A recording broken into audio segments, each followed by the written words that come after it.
our dear viewers, and welcome to our show. Today we're going to be talking to you about foods that could actually improve your diabetes.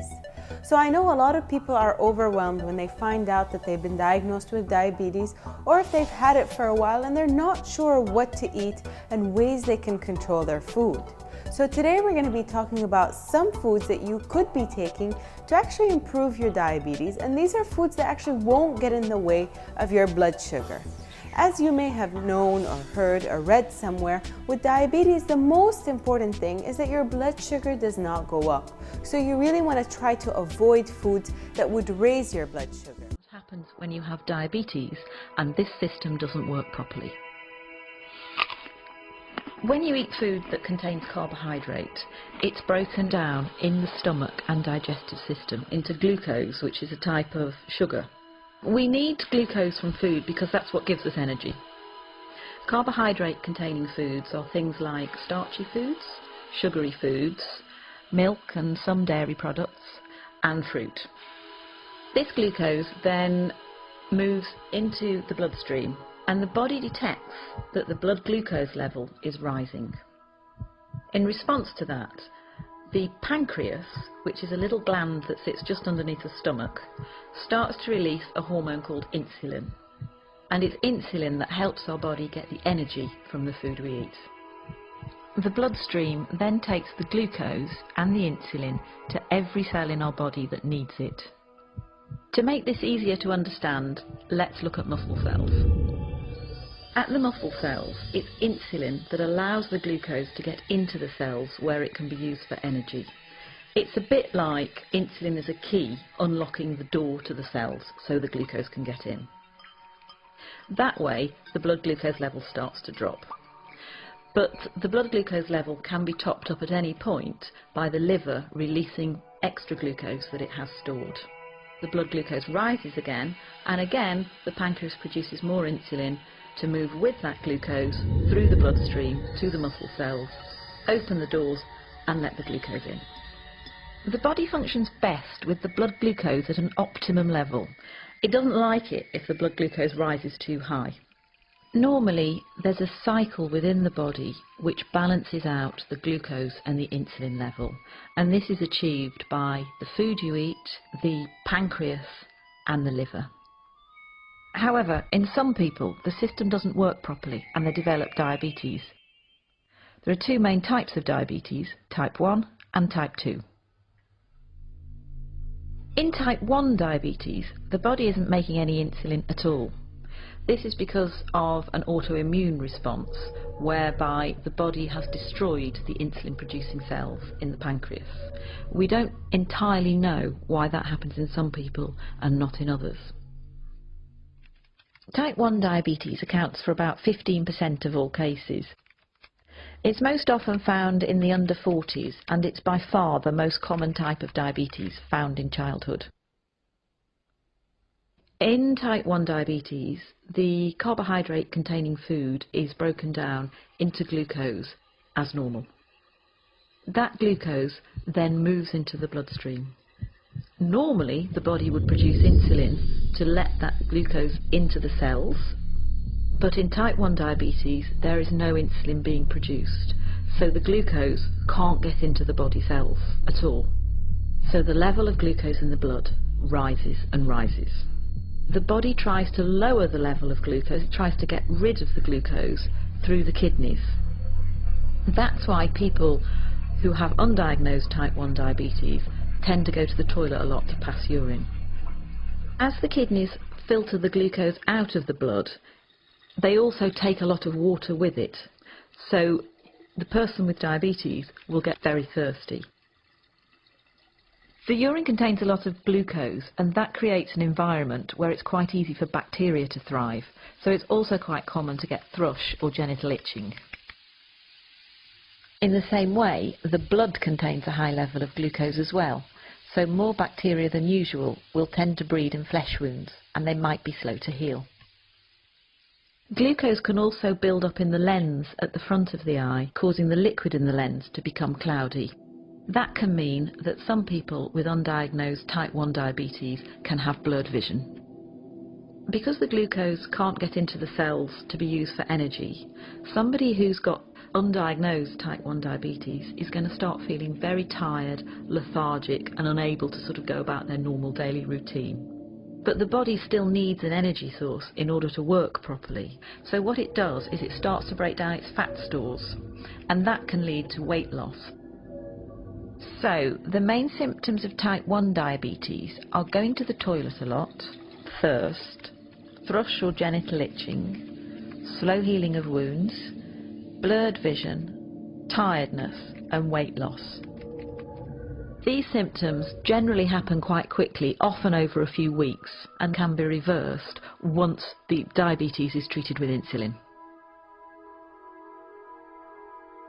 Type 2 diabetes accounts for about 85% of all cases in the population. It's most common in the over 40 age group in the white population and in the over 25 age group in the black or South Asian population. Type 2 diabetes is a little more complex because of slightly more processes at work. Either the body isn't producing quite enough insulin, or the insulin it is producing isn't working properly. That can be due to being overweight, because a build-up of fat can stop insulin doing its job properly, but it can also happen in people of a healthy weight. So in type 2 diabetes, the carbohydrate containing food is broken down into glucose in the stomach and digestive system as normal. That glucose then moves into the bloodstream. The pancreas starts to produce insulin, which moves with the glucose through the bloodstream to all the body cells which need glucose for energy. However, the glucose can't always get into the cells because the locks to the cell doors have become furred up with fat deposits. That means that the insulin can't open the cell doors properly. So the level of glucose in the blood continues to rise. In response to this, the pancreas produces even more insulin. So the blood glucose levels continue to rise and the insulin levels continue to rise. This situation is further complicated by the cells, who are desperate for energy, sending out emergency signals to the liver to release stored glucose. The blood glucose level goes up, and the pancreas produces more and more insulin until it can't cope anymore and eventually it wears out. As with type 1 diabetes, the symptoms of type 2 diabetes are going to the toilet a lot, thirst, thrush or genital itching, slow healing of wounds, blurred vision, tiredness and weight loss in some people. The symptoms for type 2 diabetes come along very slowly, and some people don't have any symptoms at all. So for that reason, people can live with type 2 diabetes for up to 10 years before they realise that they have it.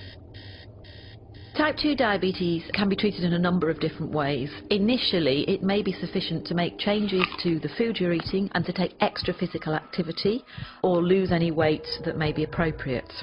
But type 2 diabetes is a progressive condition and most people will need some form of medication to treat it. And again, leafy greens do not raise your blood sugar, so you can have them anytime, and you can actually have them as a snack. So maybe just a bowl of leafy greens with some lemon juice on them to increase even the iron absorption in the leafy greens can be a great snack that will not get in the way of raising your blood sugar. Please stay tuned, we have some more tips to cover for you.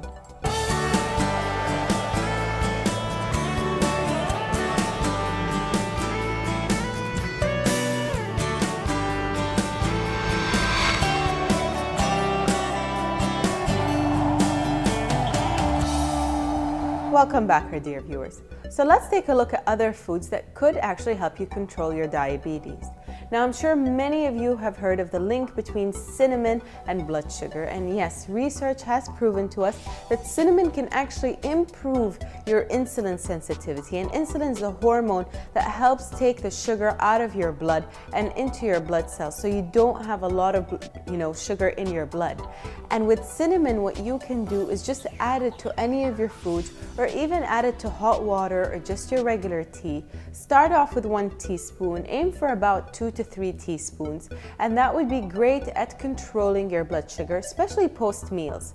And with cinnamon, make sure you're getting the Ceylon kind. So that's the best kind of cinnamon out there that actually doesn't have any toxic effect in it. But cinnamon isn't the only spice. Turmeric has also been found to be very beneficial to diabetics, especially because of the symptoms or the diseases that, unfortunately come with diabetes. So heart disease and eye damage and brain damage and these damages to these nerves, turmeric can actually help with these things. So that's a great, again, spice to add to your food to enhance your diabetes and, avoid all the complications of diabetes. We still have some more foods to cover, so please stay tuned.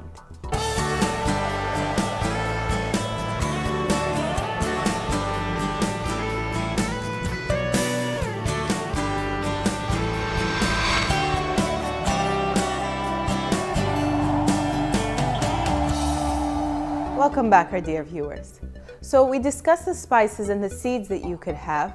Another really important component of improving your blood sugar level is including decent amount of protein, and that's where eggs come into play. So eggs are an excellent source of protein, and what research has found is that the yolk or the yellow part in the egg actually is, loaded with antioxidants that could help diabetes or diabetics. So anybody with any brain damage or eye damage or any damage to these little nerves, eggs are actually an excellent source of antioxidants. They will help reduce the inflammation in your body. Again, they contain so much protein in them. You're looking at about 7 grams of protein per egg. Now, the protein is only found in the egg white, so if you are worried about cholesterol, what you can do is have 1 egg yolk to 2 egg whites, and this way you guarantee that you are getting a significant amount of protein that will make you full, that won't raise your blood sugar, and then will also protect your heart and all your other nerves. But eggs aren't the only protein-rich foods, not foods that we think you should rely on to lower your blood sugar. Now, there are more foods to cover, so please stay tuned for the second part of this episode. See you all next time.